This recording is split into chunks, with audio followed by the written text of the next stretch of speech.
மயிலாஞ்சி திரைப்பட பாடல் வெளியீட்டு விழாவில் பங்கேற்றிருக்கிற என்னுடைய மதிப்புமிக்க அனைவருக்கும், அரங்கிலே நிறைத்தமர்ந்திருக்கிற என் உயிருக்கினிய உறவுகள், செய்தியின் தூதுவர்களாக இருக்கிற ஊடக உறவுகள் அனைவருக்கும் என்னுடைய அன்பும் வணக்கமும்.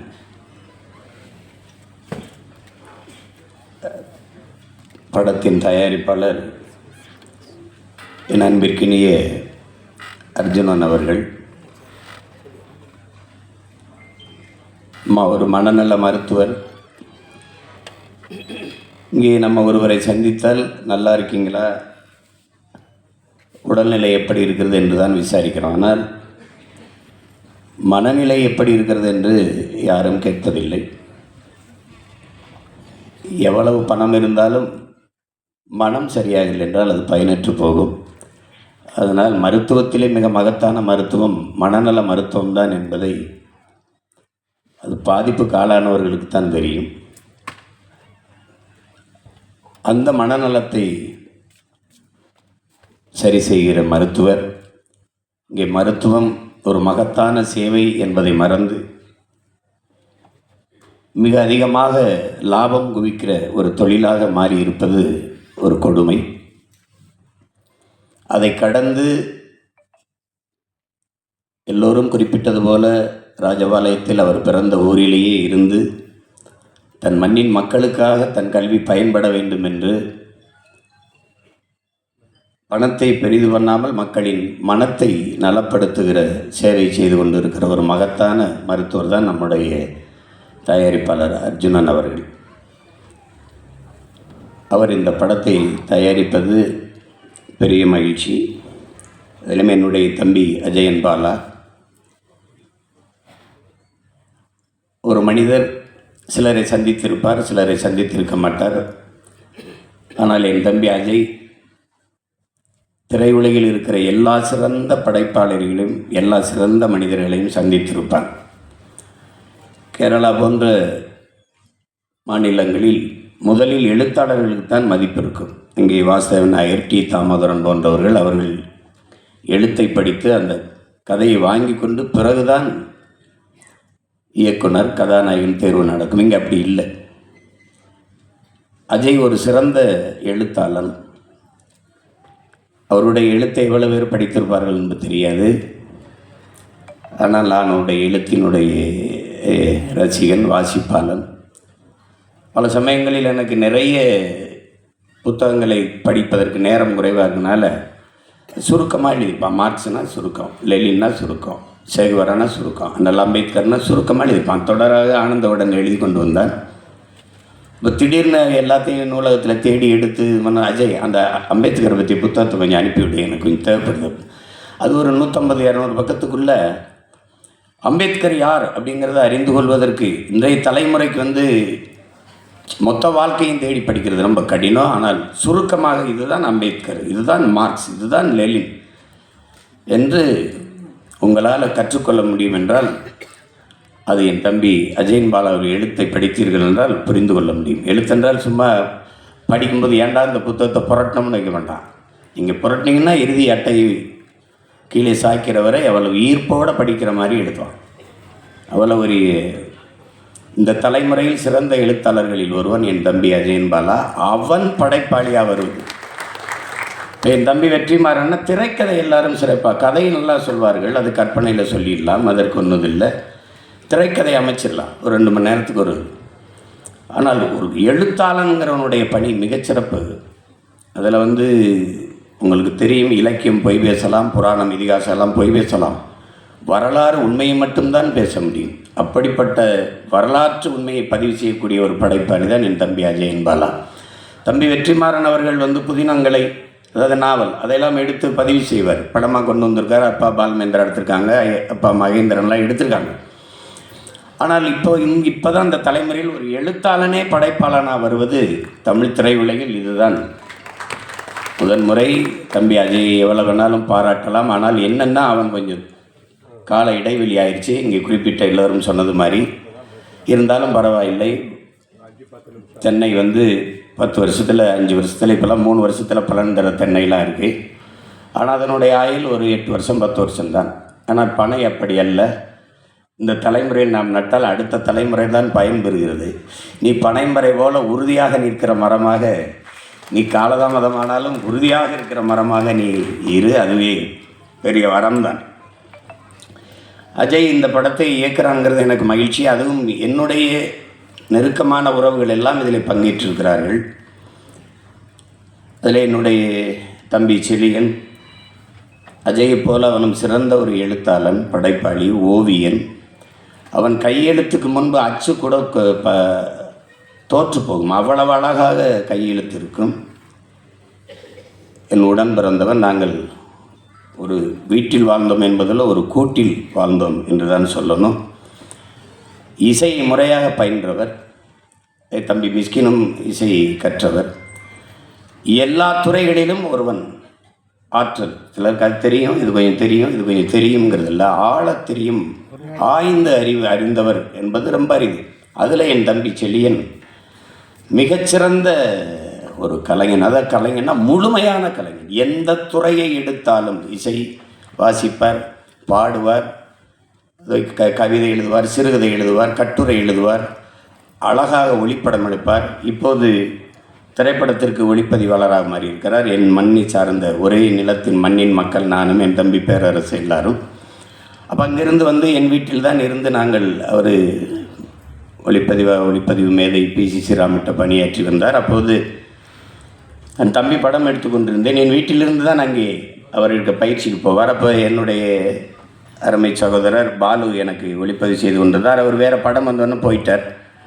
பாதிக்கு மேலே என்னுடைய தம்பி செழியனை வச்சு தான் தம்பி படத்தை எடுத்து முடித்தேன். அது குறிப்பாக பாடல் காட்சி, உச்சக்கட்ட காட்சி எல்லாம் அவர் தான் செய்தார்.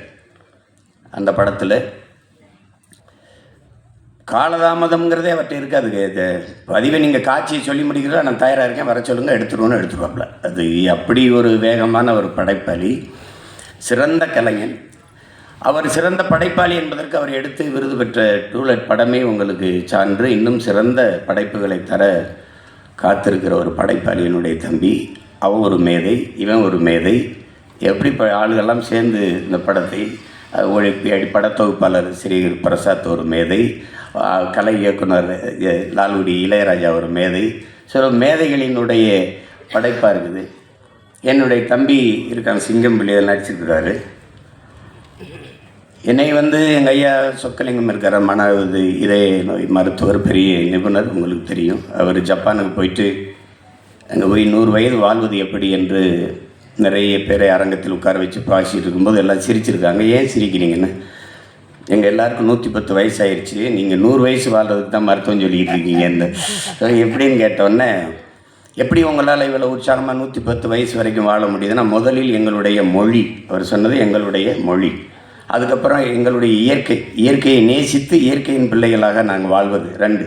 3வது மன மகிழ்ச்சி. அப்படின்னு என்னை சந்திக்கும் போதெல்லாம், நீ உன்னுடைய 100வது வயதில் தான் என்னிடத்தில் மருத்துவத்துக்கு வர வேண்டும் என்று எனக்கு அறிவுறுத்துவார். அவர் என்னிடத்தில் ஒன்று சொன்னார், சிமான், உன்கிட்ட எல்லாருக்கும் உன்னுடைய பேச்சு கேட்டு தான் நானே உற்சாகம் அடைந்துக்கிறேன். உன்கிட்ட மொழி இருக்குது, என்கிட்ட மொழி இருக்குது, உன்கிட்ட இயற்கை இருக்குது, என்கிட்ட இருக்குது. ஆனால் நீ மகிழ்ச்சியை மட்டும் வச்சுக்கணும், அது சாத்தியப்படும் நினைக்கிறீங்களான்னு நான் கேட்டேன். அது சொன்னார், அந்த மகிழ்ச்சி தான் ரொம்ப முக்கியமாடா உனக்கு அப்படின்ட்டு. அப்போது அந்த மகிழ்ச்சி எனக்கு வேணும்னா ஒரே ஒரு ஆள் தான் எனக்கு உலகத்தில் வேணும். அது என் தம்பி சிங்கம்புலி மட்டும் என் பக்கத்தில் இருந்தால் போதும். அவன் இருந்தான்னா நீங்கள் எந்த நோயும் வராது உங்களுக்கு. அப்படி ஒரு ஆள். விண்ணூர்தி நிலையத்தில் மதுரையில் நான் தனியாக அவன்கிட்ட எப்பவும் சிக்கிறது இல்லை. நாங்கள் ஒரு கூட்டமாக தான் சிக்குவோம். அது குறிப்பாக நான் என் தம்பி பாலாவும் தான் சிக்குவோம்.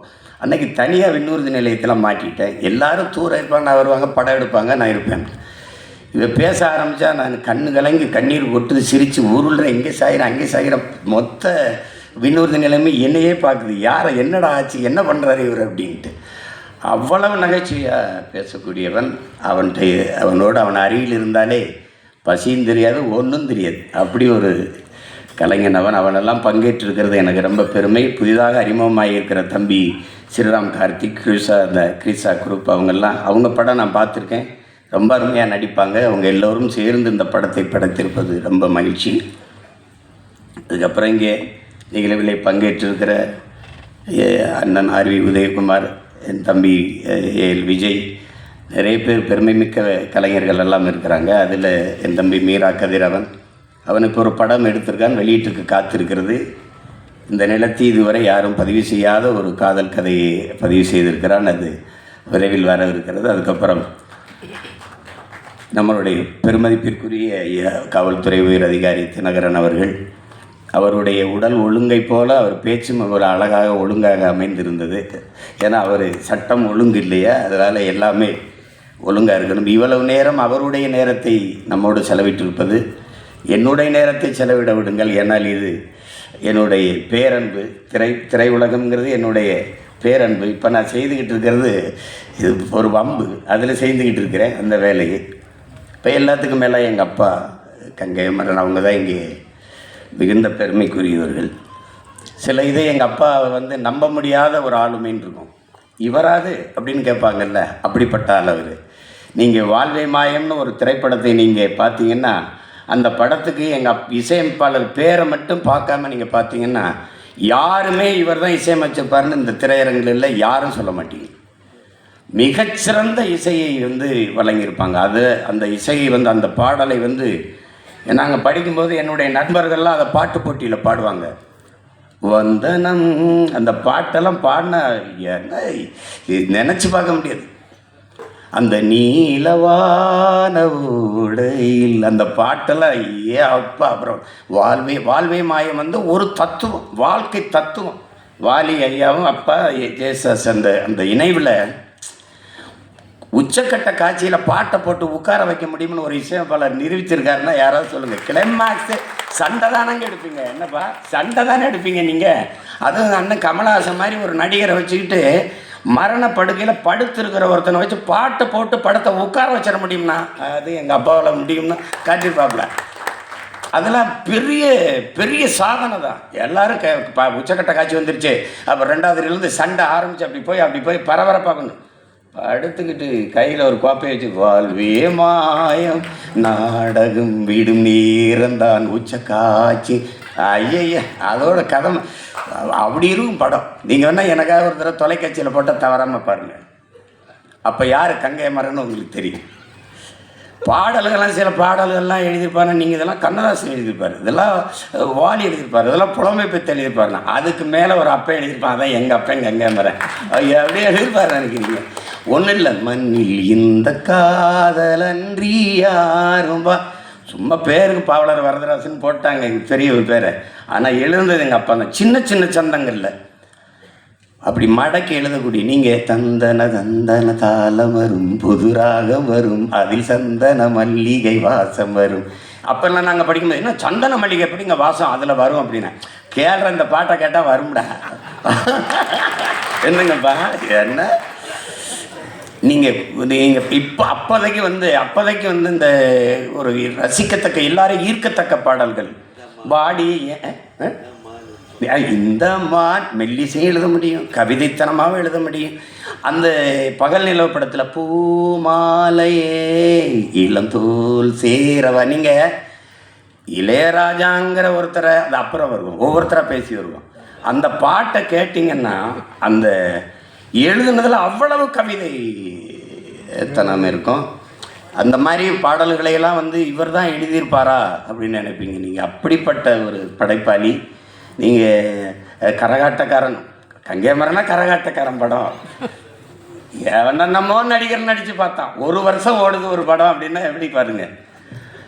அப்படிப்பட்ட ஒரு படைப்பாளி நம்ம கூட அமர்ந்திருக்கிறாங்கன்னா அது முதல்ல நாங்கள்லாம் பயணங்கள் முடிவதில்லை அதான் நினைக்கிறேன். அதில் அப்புறம் வாய்ப்பு கேட்டு வர்றது இடத்துல இவர் தான் கங்கை மரன்னு சொல்கிறாங்க. அவர் அந்த மோகனை கூட்டிகிட்டு அறிமுகப்படுத்துவாங்க. அதில் அப்படி அளப்பெரிய சாதனைகளை செய்த மேதைகள் நம்மோடு சாதாரணமாக உட்கார்ந்துருக்கிறார்கள்ங்கிறதுனாலேயே, அதாவது தாய்ப்பாலும் தண்ணீரும் மலிவாக கிடைக்கிறதுனாலே மனிதன் அதை மதிக்கிறது இல்லை. பூமி தன காலுக்கு கீழே மிதிபடுறதுனாலே இந்த மனுஷப்பை அதை மதிக்கிறது இல்லைங்கிற மாதிரி நம்ம பக்கத்து இருக்கையில் உட்கார்ந்துருந்ததுனாலே இந்த மகத்தான கலைஞர்களின் மதிப்பு நமக்கு தெரியறதில்லை. அதுதான் இங்கே இருக்கிற சிக்கல்.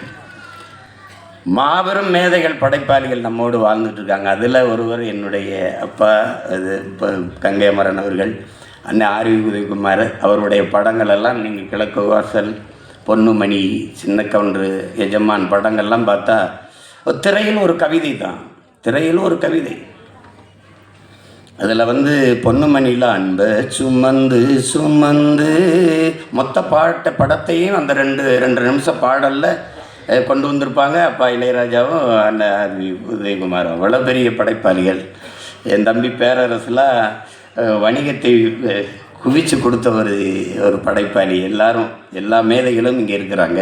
எல்லாருக்கும் வணக்கம். நான் தான் மனஸ்வி. ஃப்ளாஷ் டிவிக்கு லைக் பண்ணுங்கள், ஷேர் பண்ணுங்கள், சப்ஸ்கிரைப் பண்ணுங்கள், கமெண்ட் பண்ணுங்கள். மறக்காமல் அந்த பெல் ஐக்கானையும் கிளிக் பண்ணிடுங்க. அப்போ தான் உங்களுக்கு நோட்டிஃபிகேஷன்ஸ்லாம் வரும். Thank you all. Bye bye.